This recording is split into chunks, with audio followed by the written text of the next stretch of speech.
I think that's a great point, and it will be interesting to see how that plays out. Of course, I don't know where I'm going with that statement at all. No, me neither. I was trying to make it up while I was talking, and it just wasn't coming to me. Yeah, that's what we do.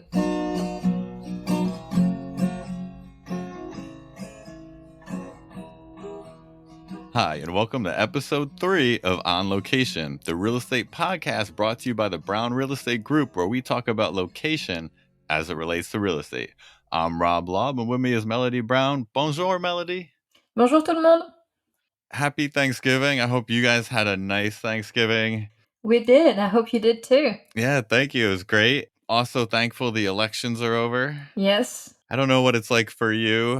This was your first election here in the U.S., I think? Yeah, I arrived in the US on the 21 of June 2017, so Trump was already president, but I was asking for my visa while it was changing from Obama to Trump, so I already knew what was happening before, but it was my first US election while I was on US soil.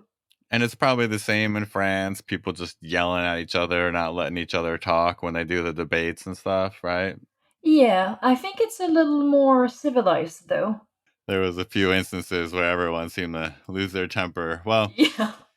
it looks like it's going to be Biden for better or worse, no matter what people were hoping for, whoever they wanted to win. When we talk about real estate and what that might mean, I think it's important that we kind of do this, our once every 4-year election special. So we're going to talk a little bit about what could happen in the future based on what Biden talked about during his campaigning, some of his proposed plans and stuff. Of course, none of this is guaranteed to happen. No, of course, all of this is just speculation or like things he said in debate or speeches that he would like to implant in the US or that he's working towards implanting. Of course, he's not alone in that process, and so he's going to need some extra support in order to make that happen. Still kind of a two-party system here.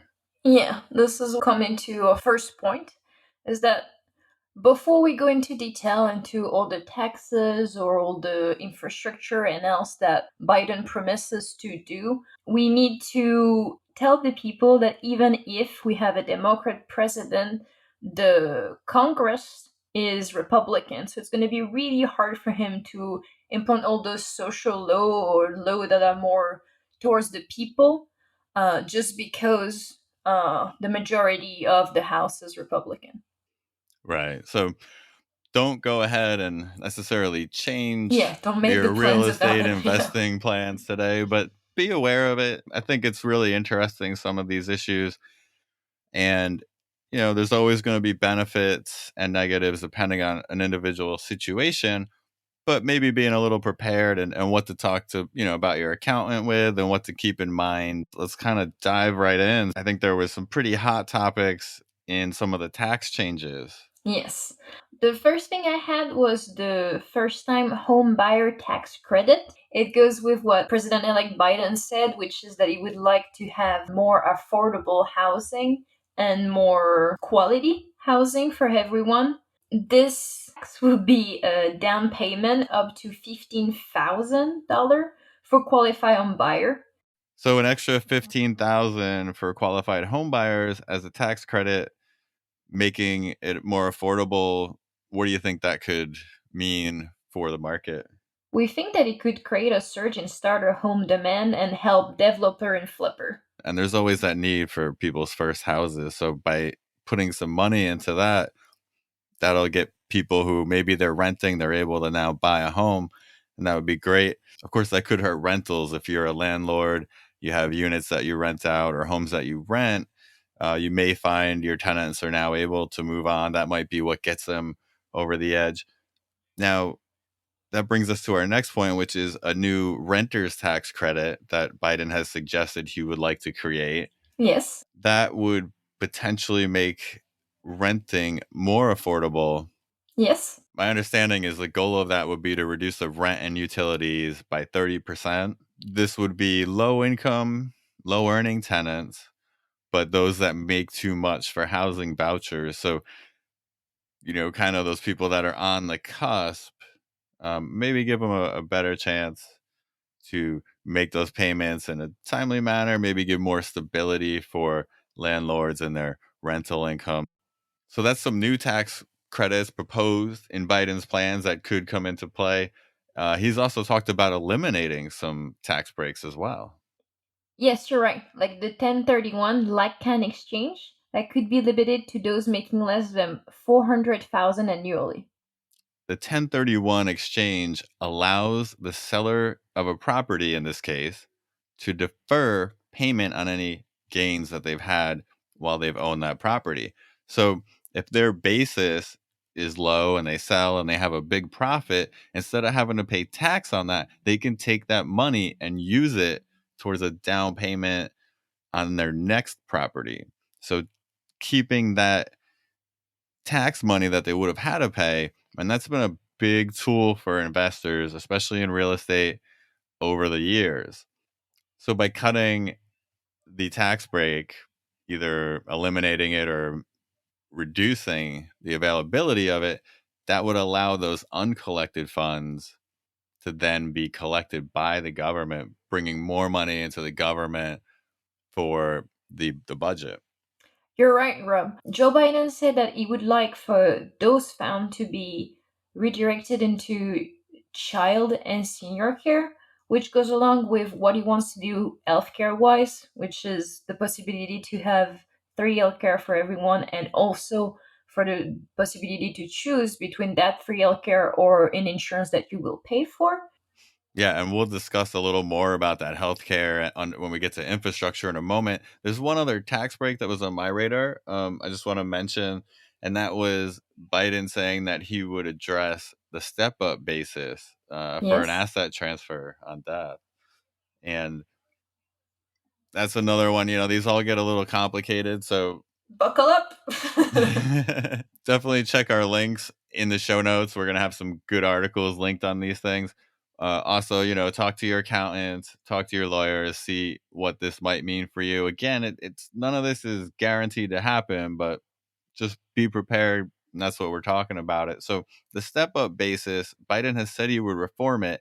And what that is presently, if you were to pass on the heirs of your investment, they would get that property at a stepped up basis. Now, what the basis it means is essentially your cost. If the deceased bought a property at 100,000, they pass on and they pass that property to their heirs at 200,000, the cost for the heirs is 200,000.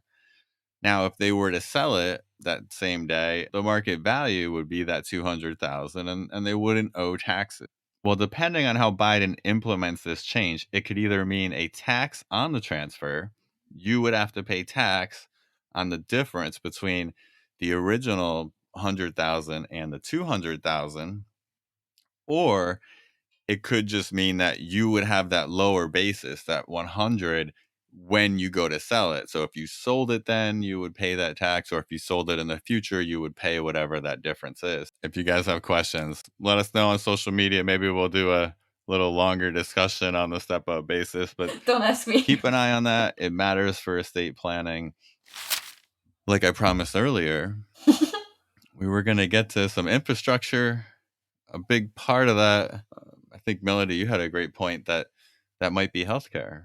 There's two big points for infrastructure that I have, and they both related to either green energies or healthcare. Well, let's tackle the healthcare while it's all fresh in our minds. Okay. So, what we have is that President elect Biden would like to change healthcare in this country with two different options. It's either you can get healthcare through the government, that would be in kind of a universal healthcare like a lot of country already have. The Or public option. Yeah, public option, sorry. Or if you want to, you can pay a private company and have healthcare through them. With the one for healthcare for everybody, we're going to have the need for infrastructure. So, what that means for real estate is a lot more building to be built, a lot more investment and development opportunities. We saw it here in San Francisco in the last few years. A lot of these urgent care clinics popping up. Healthcare has been a big thing in the private sector. But now you're basically saying the U.S. government could become a new company offering healthcare services on some levels, and that's going to require more property, more building, and those buildings you mentioned, the green buildings. Yes. So that's another thing that may change. Concerning green energy, we're not really sure about Joe Biden's position because he's for fracking and them not for, and them he's in the Green Deal and them he's not for it. So we're not really sure. It's one of the point where it's really speculation. But if he does go and wants more green energy, there is the possibility, like we have in Europe, I have in Europe, should I say, that the building are going to be hooked to a new code to be green, so they can't have that much emission of energy, and there's going to be a codation. I don't know if I can say that, but for example, in France, when you buy a car, you will get like a tax break if you buy a car that is green. Oh, so it's actually a subsidy on a green car. And we do that for houses too. Like, let's say your house is not insulated correctly, then the warm's going to go out, and then you're going to pay more and more in bill. Oh, I hate it when the warm goes out. It's gonna get cold in the house, and then you're gonna have to pay more and more electric bill because you're gonna use more radiator to make it more warm in the house. All those green improvements cost money too, so that's where what you were saying they do in Europe and maybe they would do here is give some funds, some subsidies to the owners to help them make those changes. To make you do those changes so that you can either get a discount, or when you sell it, you can sell it for more because it's up to green code. Mm-hmm. But I was thinking also with all of that, there might be new job creating because of the new inspection. Like we have a pest inspection. Now you have a contractor. Now you're gonna have in the future you're gonna have to call your green inspector maybe. And then a little leprechaun shows up. That would be great. In terms of the green building, I think that's a great thing to look at. It's a good thing to get in the forefront of as well. I mean, how that might shift your job, your building, your business. Yeah. If you have a rental property and there's ways to get subsidies. I mean, right now, a lot of times through the energy company, if you're converting to gas or something, they're, more efficient appliances. Sometimes there are credits for that. This could be an even bigger incentive to put, solar on or who knows what. So look for that. Keep an eye on that. See how that may help your business or your home. It's interesting, even though we talked about proposed tax changes and then I said this is infrastructure and now we're talking about taxes again. I mean, a lot of this is all taxes. Mm-hmm. One of the big items in the 2017 Tax Cuts and Job Act that Trump kind of always refers to is in that part of that federal tax overhaul was his goal to increase investment in blighted areas. This was done through what they called creating an opportunity zone. And if an area was designated as an opportunity zone, it allowed investors to defer their capital gains, so their profit, if they reinvested it in that opportunity zone, and they could then defer those up until I think the end of 2026. So a designated area where the government wanted people to put their money into. So it's kind of like Ozark. He goes to somewhere not that known and then invest in all the businesses. I think Ozark was more about money laundering though, wasn't it? Yeah. Yes, it is, but like he helps the coffee and he buys the church, like, kind of is the opportunity zone. Well, illegal part of it. Yeah, I think the difference there, and I'm not a tax lawyer, but I think if you're using drug money that you're laundering and it's all cash, you don't necessarily need an opportunity zone. You could just do that wherever, and it's gonna be as good or bad. It'll work well for you, yeah. It's not quite an opportunity zone in the way the tax code defined it, but it certainly was an opportunity zone for Marty. Yeah, definitely. Some other tax things, which again, I don't know if Marty and Ozark, and if you guys haven't seen Ozark, I've seen all 3 seasons. It's probably not for everyone, but I enjoyed it. Yeah, I'm still number 2. You want me to tell you what happens? But no, don't spoil everybody. All right. Don't spoil the listeners. I'm pretty sure they want to watch it. It's a pandemic. There's nothing to watch. It's a good idea. Well, that's why I'm wondering how you're only on season 2. You've been working too Because hard. there's.